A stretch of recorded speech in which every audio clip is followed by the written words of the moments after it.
In the previous video, we copied measurements from one floor plan to another.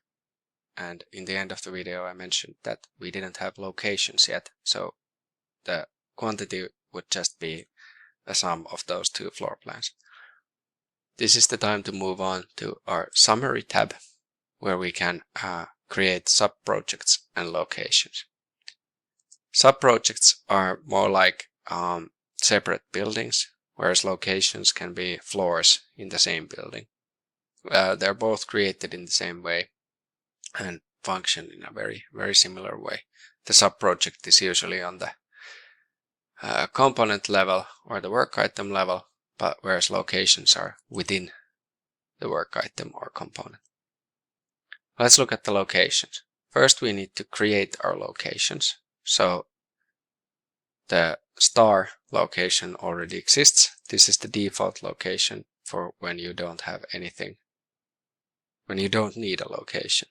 Site overheads don't need a floor designated to them. But now we have two apartments, so we can put first floor here and create a location. So the code is the short one and the description can be a little longer. Then we have the second floor. Like this. So now we have two locations in addition to the default one. You can add location quantity information by going into either the component locations or the work item locations tab and adding location rows like this. So if we had wall tiling on the first floor and the second floor, I could do this. Manually type these quantities, and you'd see the total quantity from both locations like this. But this is a bit too manual for us, so let's just delete those locations and go to quantity takeoff, and let's see how we add locations to the floor plans. Let's select the first apartment floor, and here you have this page selection, and you press these three lines here to edit the drawing.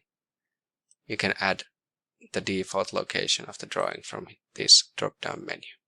So the first floor apartment is in the location number first, and the second apartment goes to location number 2. Now, just an example, let's take just the floor tiling and create a measurement group from that and measure ourselves a little bit of area,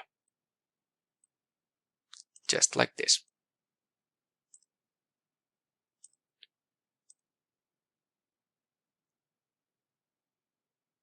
We can also just, as done in the previous video, now copy these measurements, go to the second floor plan, paste these measurements for a little bit faster measurement.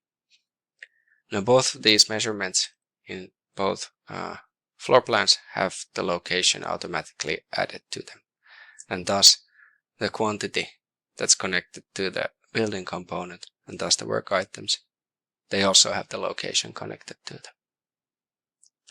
So let's take a look at the building component location tab on the floor tiling component. Here you can see that the quantity is divided into two locations with exact amounts, and here you also have a link to go back and check whether the measurement is correct. The locations are also on the work item level, so if we find a task that is connected to floor tiling, this work item also has a locations tab, and you can see the quantities here, and the link leads you to the component, and you can then follow up with the measurement.